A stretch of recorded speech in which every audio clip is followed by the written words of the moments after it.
কিছু গল্প আছে যা কেবল কাগজের পাতায় বন্দি থাকে না, সেগুলো মানুষের হৃদয়ে গেঁথে যায়, প্রজন্ম থেকে প্রজন্মে ছড়িয়ে পড়ে। 1971 সালের নভেম্বর মাসে ঢাকার পুরান শহরে একটি গোসলখানায় ঘটা এমনই এক ঘটনার কথা আজ বলবো। একটি কাফনের কাপড়ের গল্প, যার মধ্যে লুকিয়ে আছে মানবিকতার এক অনন্য দৃষ্টান্ত, মাতৃ ভালোবাসার অসীম গভীরতা আর এক শহীদের অমর কাহিনী। এই গল্প শুধু একটি পরিবারের নয়, এটি আমাদের সবার, কারণ এর মধ্যে রয়েছে সেই চিরন্তন সত্য যা আমাদের মানুষ করে তোলে: ভালোবাসা, ত্যাগ আর অমরত্বের আকাঙ্ক্ষা। সাল তখন 1971 সালের নভেম্বর। স্বাধীনতার সূর্য তখন দিগন্তে উদিত হওয়ার অপেক্ষায়। কিন্তু সেই সূর্যোদয়ের আগে কত যে রক্তের বিনিময় হয়েছে। ঢাকা শহর তখন যেন এক জ্বলন্ত আগুনের কুণ্ড।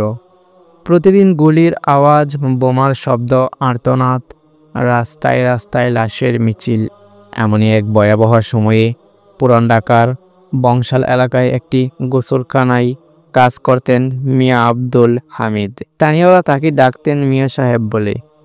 তার বয়স তখন 50-এর কোটায়।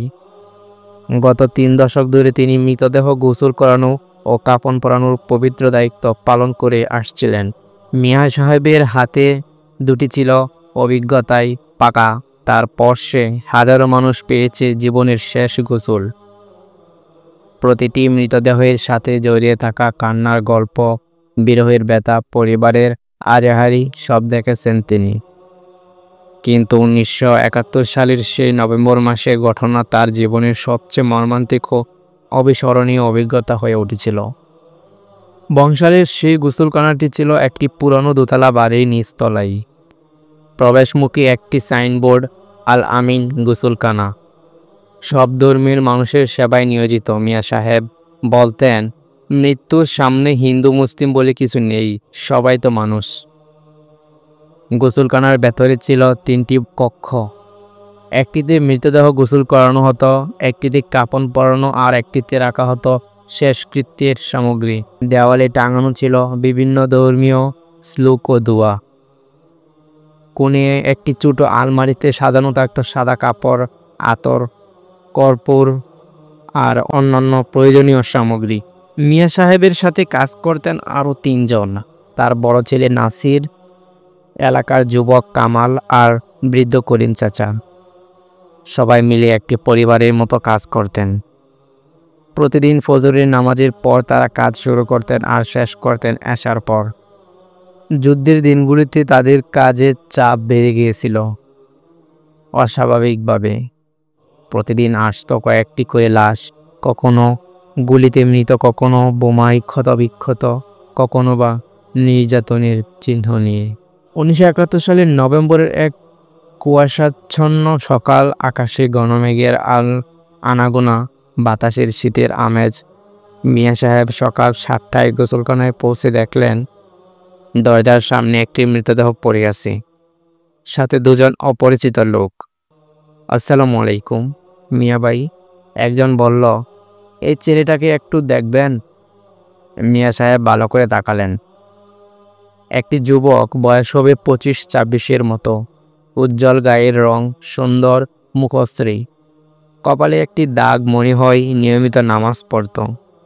পরনে সাদা পাঞ্জাবি আর লুঙ্গি, কিন্তু সেই পোশাকে ছিল রক্তের দাগ বুকের এক পাশে, কাঁধে।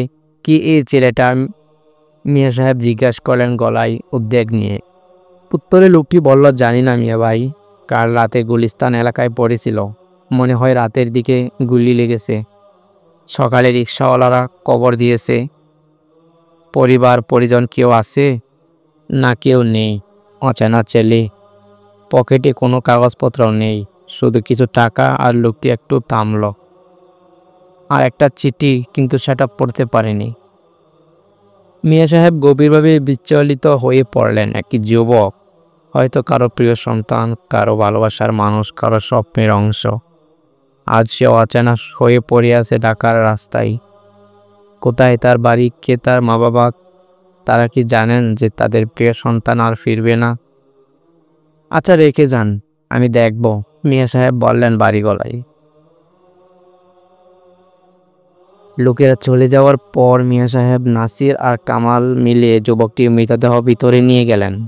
গোসলের জন্য তখন তার পোশাক খোলা হলো।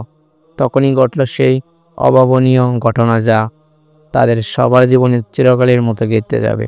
যুবকের পাঞ্জাবির ভেতরের পকেটে পাওয়া গেল একটি সাদা কাপড়ের পুঁটলি। মিয়া সাহেব অত্যন্ত সাবধানে পুঁটলিটি খুললেন। ভেতরে ছিল একটি চিঠি আর একটি কাফনের কাপড়। চিঠিটি হাতে নিয়ে মিয়া সাহেব পড়তে শুরু করলেন।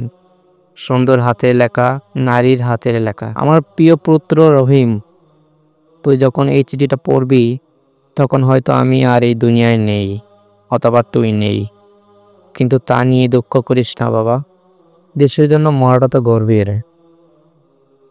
আজ রাতভর জেগে তোর জন্য কাফনের কাপড় সেলাই করেছি। হাতে নিজের রক্ত লেগেছে, সুই ফুটি, কিন্তু মন খারাপ লাগেনি। ভেবেছি আমার রক্তও মিশে গেল তোর কাফনে। জানিস রহিম, মায়েরা বুঝে যায় কখন তাদের সন্তান বিপদে পড়বে। তোর চোখ সেই সংলাপ দেখে বুঝেছি তুই হয়তো আর ফিরবি না, তাই এই কাফনটা তোর সাথে রাখলাম। যদি আল্লাহর ইচ্ছায় তোর মৃত্যু হয় তবে যেন অচানা কাপড়ে তোকে দাফন না করা হয়। মায়ের হাতের বোনা কাপড়েই যেন তোর শেষ যাত্রা হয়। এই কাপড়ের প্রতিটি সুতায় আছে আমার দোয়া, আমার ভালোবাসা। তুই আমার গর্ব, আমার অহংকার। দেশের জন্য তোর এই ত্যাগ আমাকে গর্বিত করেছে। হে আল্লাহ, আমার সন্তানকে তোমার রহমতে চাইয়ে রেখো।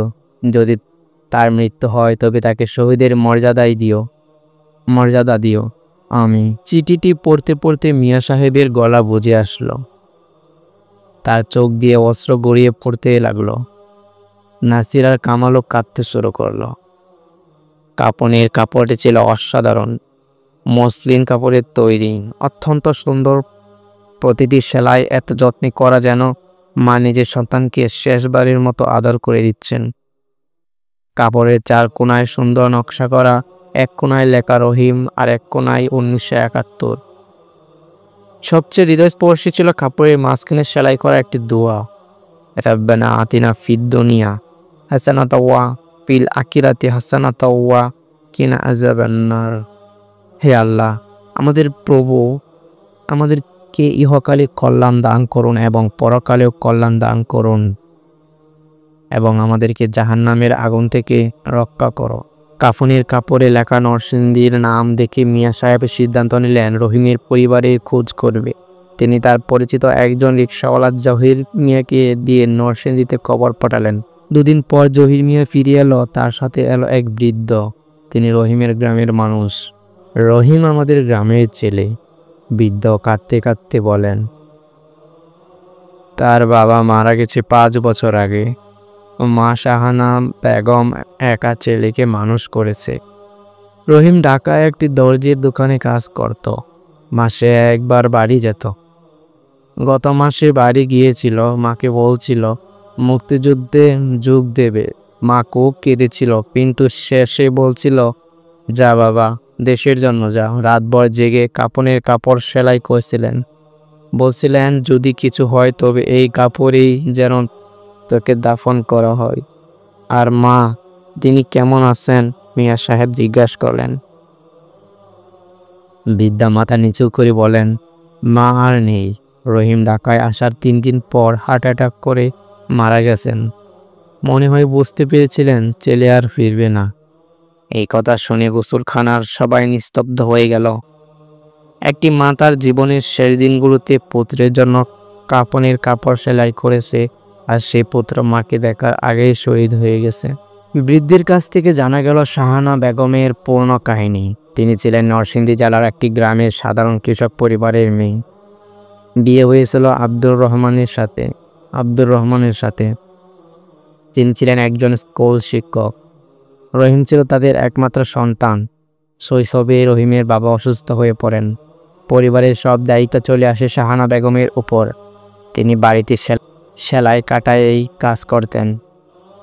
অন্যদের বাড়িতে রান্না করে রহিমকে মানুষ করেন। রহিম ছিল খুবই মেধাবী। তার স্বপ্ন ছিল বড় হয়ে মাকে সুখে রাখবে, কিন্তু পরিবারের আর্থিক অবস্থার কারণে তাকে ক্লাস 8 পর পড়াশোনা ছেড়ে কাজে নামতে হয়। শাহানা বেগম ছিলেন অত্যন্ত ধার্মিক আর দেশপ্রেমিক। তিনি রহিমকে ছোটবেলা থেকেই দেশপ্রেমের গল্প শোনাতেন।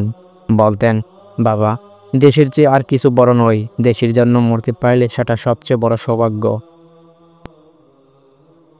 যখন মুক্তিযুদ্ধ শুরু হলো, রহিম প্রথম মাকে কিছু না বলে যোগ দেওয়ার চেষ্টা করছিল, কিন্তু মা বুঝে ফেলেছিল।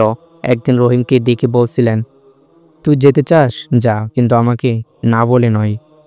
সে রাতে মা ছেলে দুজন অনেক কথা বলছিলেন। মা বলছিলেন, আমি তোকে বড় করেছি দেশের কাজে লাগানোর জন্য, যা আল্লাহর রাস্তায় যা। আর সে রাতে তিনি রহিমের কাফনের কাপড় সেলাই করতে শুরু করেছিলেন। রহিমের পরিচয় জানার পর গোসলখানার পরিবেশ পুরোপুরি বদলে গেল। মিয়া সাহেব বহুবার বলতেন, আমি জীবনে হাজারো মৃতদেহ দেখেছি, অনেক পরিবারে কান্না দেখেছি, কিন্তু সেদিনের মতো কাঁদিনি আর কখনো। একটি মায়ের ভালোবাসা কত গভীর ও দূরদর্শী হতে পারে, সেদিন বুঝেছিলাম।